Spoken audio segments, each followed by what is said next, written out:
तर तुळजापुरात अनेक मुलं ड्रग्सच्या आहारी गेली आहे। कंट्रोल ठेवायला पोलीस प्रशासन अपयशी ठरलंय।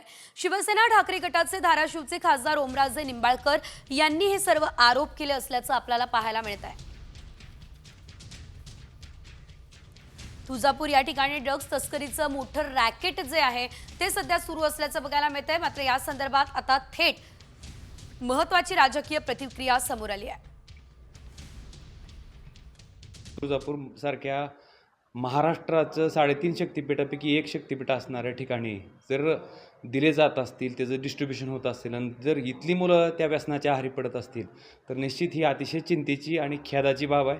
प्रशासनानं तातडीनं लक्ष देण्याची आवश्यकता आहे आणि सगळ्यात महत्त्वाचं की ज्यांची जबाबदारी आहे त्यांनी हे समजून घेणं गरजेचं आहे की कदाचित उद्या आपला मुलगासुद्धा ह्या व्यसनाच्या आहारी पडू शकतो।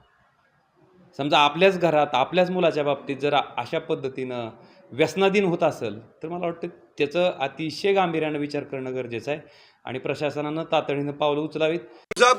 तुळजापूरच नव्हे तर धाराशिव जिल्ह्यामध्ये फार मोठ्या प्रमाणामध्ये ड्रग्सचा व्यापार करणारी मंडळी कार्यान्वित आहे। जी मंडळी ह्या शहरी भागामध्ये होती तीच ह्या ग्रामीण भागामध्ये जाते की काय अशी परिस्थिती निर्माण झालेली। आणि मी उद्या 20 तारखेला तुळजापूरच्या पुजाऱ्यांबरोबर आणि तिथल्या एसपींबरोबर एक बैठक आयोजित केलेली आहे देवस्थान मंदिराच्याच कार्यालयामध्ये। त्यामुळे त्या संदर्भातला निर्णय होईल। परंतु ह्या राज्यामध्ये ड्रग्स माफिया आहेत, त्यांना भुईसपाट करण्याचं काम किंवा त्यांना संपवण्याचं काम राज्यातील पोलीस यंत्रणा करण्याचा प्रयत्न करते आहे।